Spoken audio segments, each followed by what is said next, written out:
यही है कि मैं अपने धर्म की रक्षा कैसे करूं और किससे करूं। ये दो महत्वपूर्ण विषय हैं। और धर्म की रक्षा करने की बात एकदम कैसे पैदा हुई मन में, ये भी एक विषय है। तो तीनों पॉइंट्स पर मैं आज का वीडियो आपके सामने रख रहा हूँ। हो सकता है कि कुछ लोगों को मेरे वक्तव्य पसंद ना हो या वो मेरे विचारों से सहमत ना हो, तो इसके लिए मैं उनसे सॉरी बोलने के अलावा और कुछ काम नहीं कह सकता हूँ।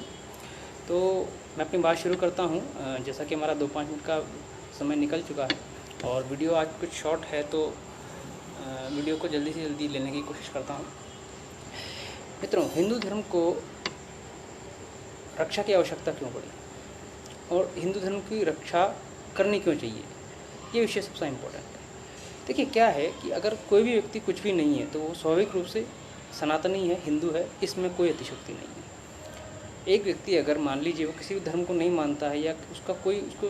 चलना भी नहीं आता है, किसी प्रकार की वर्शिप वगैरह भी वो नहीं कर सकता है, तो विशेष रूप से वो कम से कम प्रकृति की तो उपासना करता होगा। जो जल, वायु, अग्नि, अगर आप उनको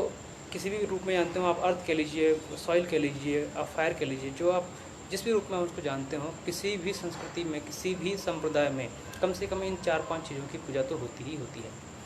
और हमारी संस्कृति में इन चीज़ों की पूजा स्वाभाविक अनादि अनंत काल से होती हुई आई है। लेकिन इन चीज़ों को से ये हुआ कि जिस व्यक्ति को जो संप्रदाय या जो कैरेक्टरिस्टिक्स किसी भी चीज़ में अच्छी लगी, तो उसने उसको एक पंथ का निर्माण करके अपनी विचारधारा को आगे बढ़ा दिया। इससे हुआ ये कि जो मूल रूप से जो धर्म था सनातन, या मूल जो बात थी व्यक्ति की विषय की उपासना की या एक इष्ट देव को लेकर आने की, वो वही रही। लेकिन जब ऐसे पंथ और संप्रदाय बढ़ने लगे, तो वनिस्पत रूप से लोगों का जो स्वयं का एक पॉइंट ऑफ व्यू है, एक जो सनातन धर्म की संस्कृति का जो आप कहते हैं कि संख्यात्मक जो बल है, वो कम होने लगा। चलो, यहाँ तक भी ठीक था, लेकिन इससे भी बड़ी चिंता की विषय ये हुई कि हिंदू धर्म के जो रिचुअल्स हैं, मतलब जो परंपराएं हैं और उनके जो ग्रंथ हैं, उनको भी दूषित किया जाने लगा। और सबसे बड़ी समस्या का कारण आज यही है, सबसे बड़ी समस्या यही है कि हमारे जो धर्म ग्रंथ हैं, वो मूल रूप से आपको कहीं भी शायद देखने को आज नहीं मिलते हैं। उनमें किसी न किसी प्रकार का प्रदूषण कर दिया गया है। वो जो हैं वो अपने मूल स्वभाव को खो चुके हैं। प्लस इसके साथ में जो हमारी परंपराएं थी, जो हमारे रिचुअल्स थे, जो हम विभिन्न अवसरों पर किसी भी प्रकार के अनुष्ठान, पूजा पाठ में या किसी प्रकार के अन्य अवसरों पर किया करते थे, उन सभी रिचुअल्स को हम लोग कह लीजिए आपके मॉडर्न होने की वजह से, या आप कह सकते हैं कि एक मतलब बौद्धिक विकास आप कह लें, जो कि पढ़ने लिखने से या किसी प्रकार से डेवलप किया गया है या करवाया गया है, तो उससे हम अपने रिचुअल्स को भूलते जा रहे हैं। आज भी जिंदा है, नो डाउट, अगर हैं तो वो चल रहे हैं, लोग उनको फॉलो करते हैं। बट दिक्कत ये है कि उनको मानने वालों की संख्या जो है, और जो मतलब दृढ़ रूप से मानने वालों की संख्या है, वो एकदम से बहुत ज़्यादा कम हो गई है। अब इन दोनों चीज़ों से, एक तो धार्मिक ग्रंथों में प्रदूषण से और रिचुअल्स में मानने वालों की संख्या में कमी आने से फ़र्क क्या पड़ा है? वो फ़र्क ये पड़ा है कि जब किसी धर्म संप्रदाय में लोगों की संख्या कम होने लगती है, और मान लीजिए अगर दूसरे जो धर्म समुदाय को या विचारधारा को मानने वाले जो व्यक्ति हैं, वो अगर उनका एक ही उद्देश्य है कि उनके धर्म को सिर्फ फैलाना है, तो वो डेफिनेटली फैलाने के लिए किसी न किसी धर्म को सिकोड़ेंगे भी सही, या उनको उसको नष्ट भी करेंगे। वही चीज़ सनातन धर्म के साथ में या हिंदू धर्म के साथ में भी हो रही है। इसमें किसी प्रकार की कोई अतिशयोक्ति नहीं है, ये एक फैक्ट बात है। और अगर कुछ व्यक्ति अभी भी ये मानते हैं कि इट्स ऑब्वियस, अगर ये ठीक है, चलता है, हिंदू धर्म को कोई क्षति नहीं हो रही है, या फिर हमें आज भी लिबरल रूप से रहना चाहिए, तो वो जितना जल्दी हो सके अपनी आंखें खोल लें। अदरवाइज़ जब उनकी बारी आएगी तो तब तक बहुत देर हो चुकी होगी। ऐसा नहीं है कि मैं आज आपको ये वीडियो बनाकर बिल्कुल कोई क्रांति कर दूंगा। मुझसे भी पहले या मेरे समकालीन या बहुत सारे लोगों ने इस चीज़ को, अपनी बातों को अपने सामने रखा है। कई सारे संगठन भी इस चीज़ों में लगे हुए हैं कि हिंदू धर्म की क्षति ना हो, उसकी क्षति को बचाया जा सके और उसको वापस उठकर खड़ा किया जा सके। लेकिन किन्हीं भी कारणों से हो, वो या तो अपने उद्देश्य में सफल नहीं हो पा रहे हैं, या फिर यूँ कह सकते हैं कि हमारे प्रयासों में कमी किसी और धर्म के प्रयासों से कम है। मतलब हम उतना प्रयास नहीं कर पा रहे हैं अपने धर्म को बचाने का, इतना और दूसरे अब इसको क्षति पहुँचाने का काम कर रहे हैं। तो फैक्ट इज़ दिस कि ये दोनों ही बातें सही हैं। हम हमारे रिचुअल्स को, हमारी परंपराओं को भूल चुके हैं। जिनको याद हैं उन लोगों की संख्या अत्यल्प है। और दूसरा कि हमारे जो धार्मिक ग्रंथ हैं, जो हमारे पुस्तकें हैं, या फिर जो जिनके बारे में, जिनको पढ़कर हम अपने धर्म के बारे में जानते हैं, चाहे वो वेद हों या पुराण हो या फिर अन्य जो भी धर्म ग्रंथ हैं, तो उनमें इतना प्रदूषण किया जा चुका है कि वो मौलिक रूप से क्या थे हम उनको जान भी नहीं पाते हैं। जो लोग धर्म के बारे में ज्ञान रखते हैं, जो लोग धर्म के विषय में अध्ययन करते हैं, उन लोगों को पता है। और वो आज से 10-15 साल या 20 साल पहले, जो 25-30 साल पहले जो धर्म ग्रंथों में जो चीज़ें थी, और आज उनको कई चीज़ों को हटा दिया गया है। जैसे कि हमने आज भी देखा कि एक वीडियो फेसबुक पर आया था, उसमें किसी एक समुदाय के व्यक्ति ने ये दावा कर दिया कि जो बद्रीनाथ धाम है वो बदरुद्दीन शाह करके उसने डिक्लेयर कर दिया कि भाई ये हमारा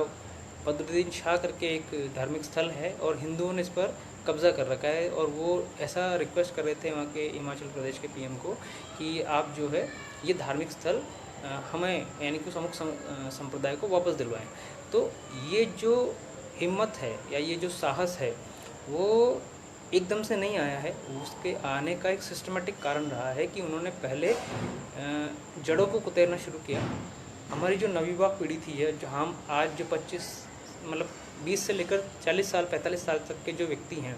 वो जिस कालखंड में थे उसी समय से प्रयास शुरू हो गए थे। यानी कि जब उनके पैदा होने की स्थिति थी तब से ही वो लोग ये काम करने लग रहे हैं। काम क्या कर रहे हैं कि उन लोगों ने,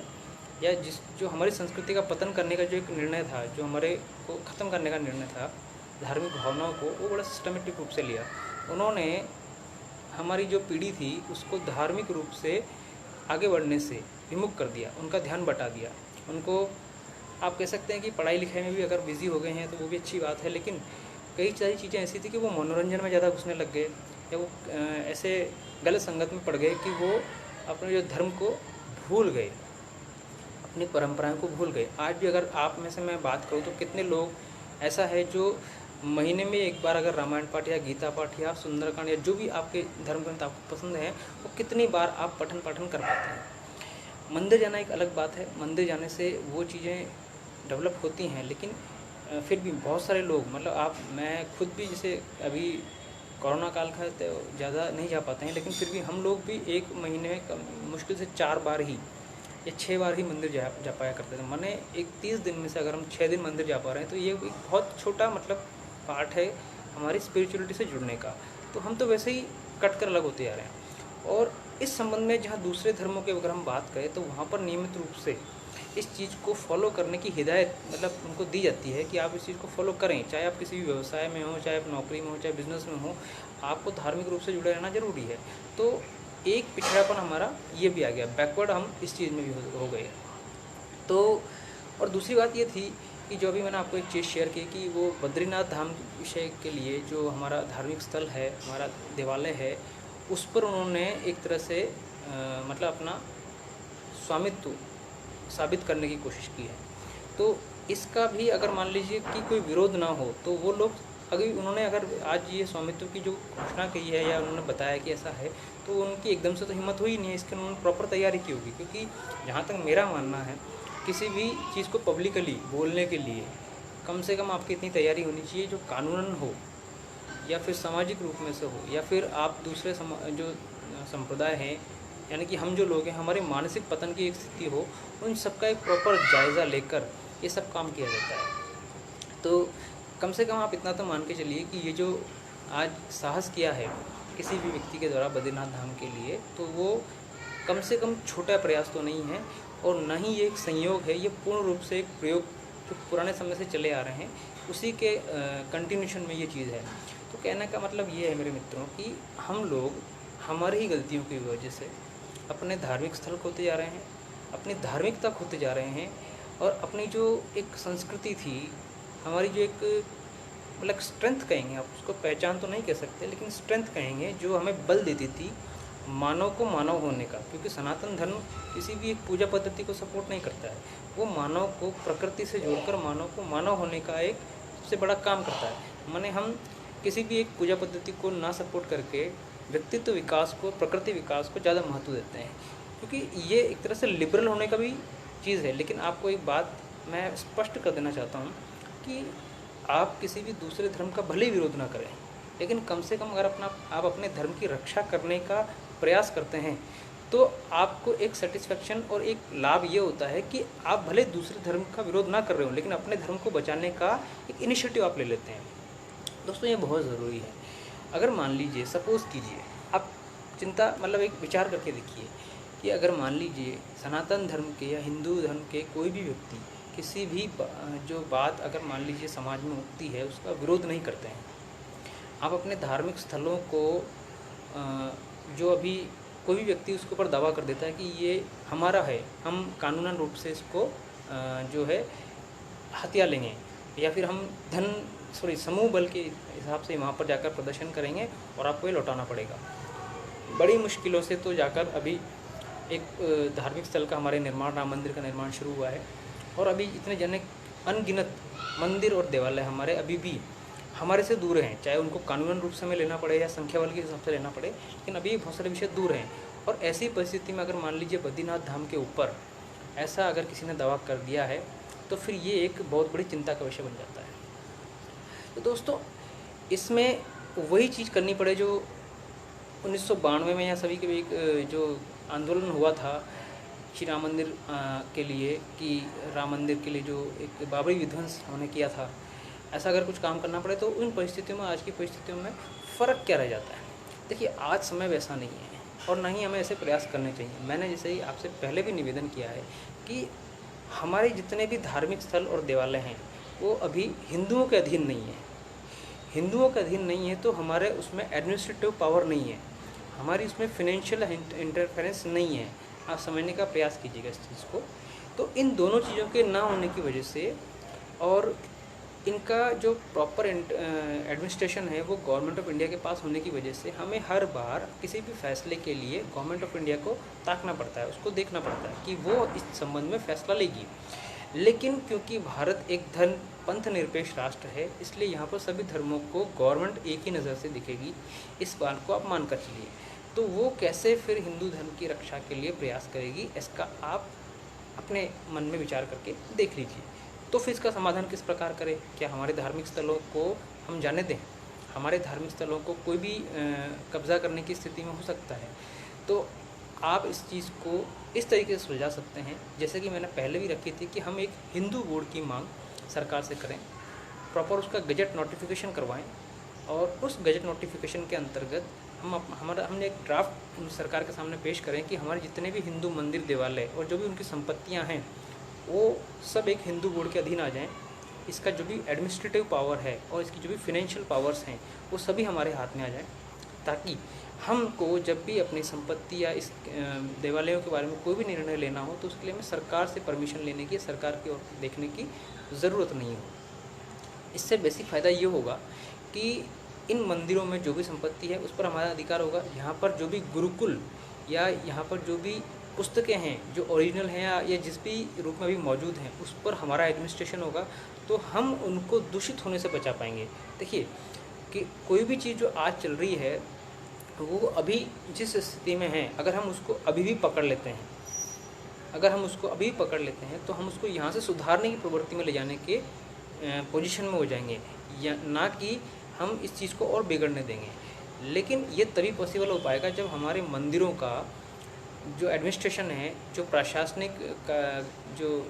पावर है वो हमारे हाथों में होगी, और उसकी जो संपत्तियां हैं और जो गुरुकुल्स हैं उनका जो पावर है वो हमारे हाथ में होगा। अगर ये अभी भी गवर्नमेंट के हाथ में है और हमेशा गवर्नमेंट के हाथ में ही रहेगा तो उसके पास तो एक सीधा सा फंडा है कि उनकी नज़र में, सरकार की नज़र में तो सारे पंथ और संप्रदाय एक ही हैं। वो किसी भी एक संप्रदाय के लिए स्पेशली काम करने का प्रयास नहीं करेगी। हालांकि ये सब दिखाने की बातें हैं, आप सभी को पता है कि ऐसा नहीं है। सिर्फ हिंदू और सनातन धर्म को ही उपेक्षित किया जाता है, उसके ऊपर ध्यान नहीं दिया जाता। और मतलब हम लोगों की एक काफ़ी बड़ी संख्या होने के बावजूद भी हम अपने सिर्फ लिबरलाइजेशन की वजह से, यानी कि सभी धर्मों को समान रूप से सम्मान देने की वजह से अपने धर्म की क्षति के लिए हम खुद ही जिम्मेदार हैं। तो क्या अगर मान लीजिए ऐसा हिंदू बोर्ड के अंतर्गत गठन हम कर लेते हैं, फिनेंशियल पावर्स, गुरुकुल्स और जितने भी एडमिनिस्ट्रेटिव पावर्स हैं वो हमारे पास में हो जाती हैं, तो किसी भी संगठन द्वारा या किसी भी धर्म संप्रदाय द्वारा हमारे किसी भी मंदिर या देवालय पर दावा करने की स्थिति में हम कानूनी रूप से अपनी लड़ाई लड़ने में सक्षम होंगे, क्योंकि हमारे पास में बोर्ड होगा, हिंदू बोर्ड होगा, तो हिंदू बोर्ड के द्वारा हम किसी भी चीज़ का विरोध संवैधानिक रूप से करने के लिए सक्षम हो जाएंगे। अब जब हम इसका विरोध कर पाएंगे तो चीज़ें हमारे हाथ में होंगी, और लोगों को किसी भी धार्मिक स्थल पर अपना दावा ठोकने से पहले 10 बार सोचना पड़ेगा, क्योंकि अभी तक जितना भी पावर है वो सब गवर्नमेंट के पास में, सरकार के पास में। आपका कोई भी मंदिर है उसको सरकार ही एडमिशन कर रही है, उसका जो सरकार ही उसको गवर्न कर रही है। तो अभी हमें हर चीज़ के लिए सरकार की तरफ देखना पड़ता है। माना कि मान लीजिए कुछ केसेस ऐसे हैं जिसमें हम समिति बनाकर या संगठन बनाकर उन केसों को लड़ रहे हैं, लेकिन फिर भी वो प्रॉपरली संवैधानिक रूप से हम अपने हाथ में नहीं ले पा रहे हैं। जैसे कि मान लीजिए अभी किसी धार्मिक संगठन ने एक बोर्ड बनाया हुआ है, और उसने पूरे भारत में जितनी भी संपत्तियां वो एक विशेष धर्म संप्रदाय की हैं, अगर मान लीजिए वो डिस्क्रिप्टिव भी है, मतलब मान लीजिए वो उनमें किसी प्रकार का विवाद भी है, तो वो उस पर अपना दावा ठोक देता है, और उस दावे को ठोकने के बाद में प्रॉपर कानूनी रूप से उसको हत्या लेता है। उस संगठन के पास में आज इतनी ज़मीन है, जो शायद रेलवे के बाद में शायद सबसे ज़्यादा ज़मीन जो किसी अगर संगठन के पास में हो सकती है, तो वो उस धार्मिक संप्रदाय के पास में है। तो वो उनके मतलब 1947 में तो ऐसा था नहीं, हिंदू मंदिरों के पास में और हिंदू समाज के पास में सबसे ज़्यादा ज़मीन और देवालयों की संपत्ति थी। लेकिन फिर जब वहाँ नहीं था तो फिर ये बढ़ी कैसे? तो उन्होंने जो बढ़ाने का तरीका था वो उनका अलग है। आप देखते होंगे वो कहीं पर भी अपना दावा ठोक देते हैं, किसी मंदिर के ऊपर दावा ठोक देते हैं और कहते हैं कि ये हमारे फला व्यक्ति यहाँ पर थे, तो ये उनकी निशानी है, ये उन्होंने बनाया है, या यहाँ पर वो शहीद हुए, जो भी है उनका कहना है। और हम लोगों की, हम हिंदुओं की सबसे बड़ी मतलब बहादुरी आप कह लीजिए, वो यही है कि हम उनकी बातों को सुनते हैं, फिर हम में से ही कुछ लोग उनका साथ देते हैं, और जब वो वहाँ पर कब्ज़ा हो जाता है तो फिर वो कहते हैं कि ठीक है, इनको कर लेने दो, ये इनका भी तो अधिकार है और ये लोग भी तो भारत के नागरिक हैं। तो दोस्तों अगर ऐसा ही चलता रहा तो एक दिन हम मतलब सिमट कर,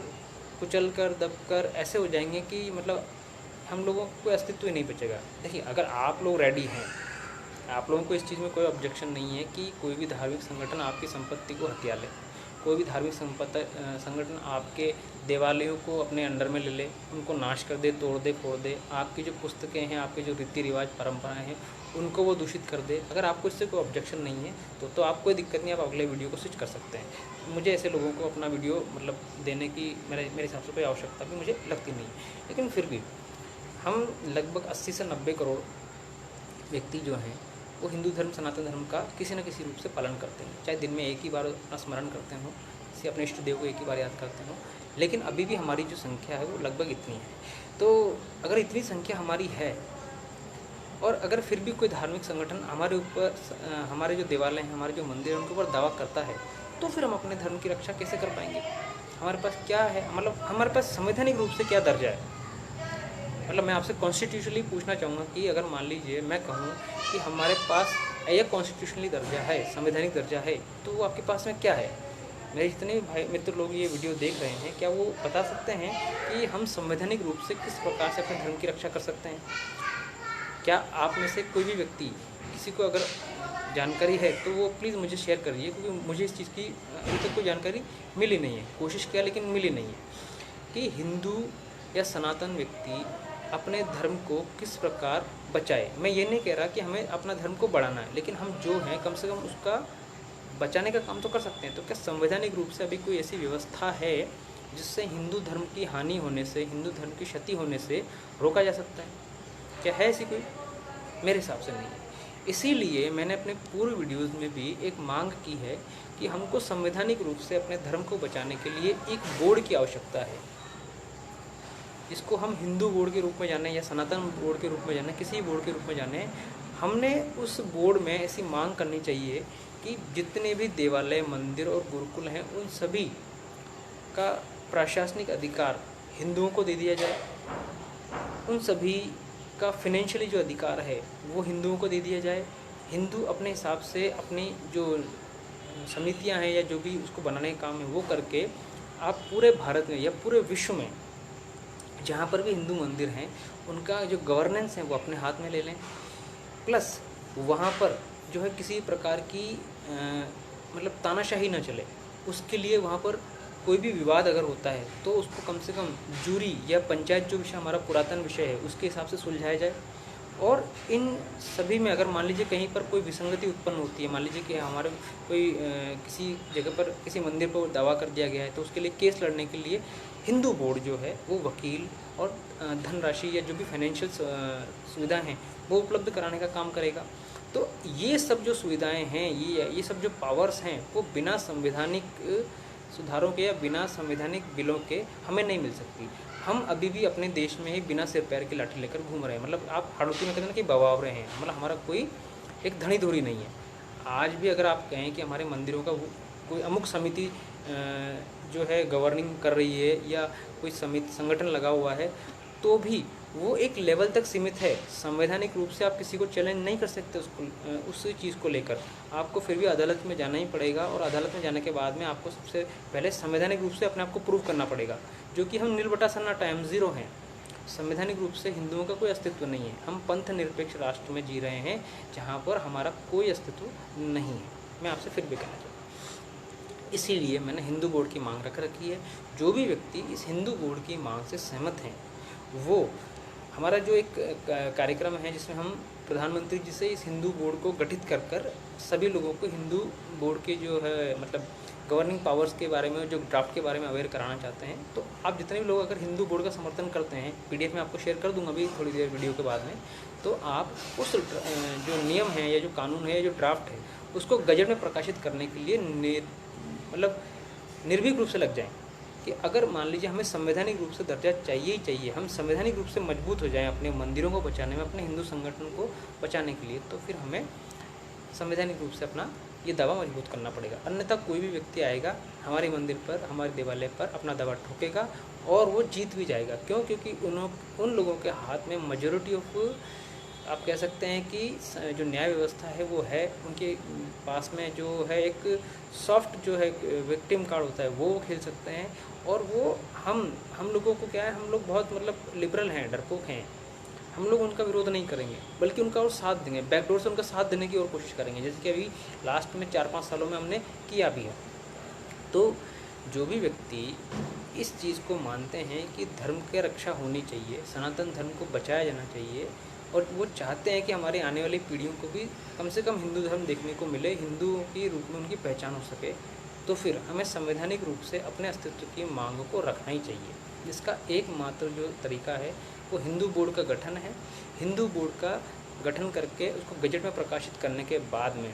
हमें हमारी पूरी पावर संवैधानिक रूप से मिल जाएंगी। फिर हम फ्री होंगे कि हम अपने धर्म की रक्षा कर पाएँ, अपने मंदिरों की रक्षा कर पाएँ, अपनी धार्मिक पुस्तकों की रक्षा कर पाएँ, उनकी ओरिजिनलिटीज़ की रक्षा कर पाएँ, प्लस विश्व में भी जो मतलब हमारे धार्मिक स्थल हैं, अगर मान लीजिए वो भी किसी भी प्रकार से हमारे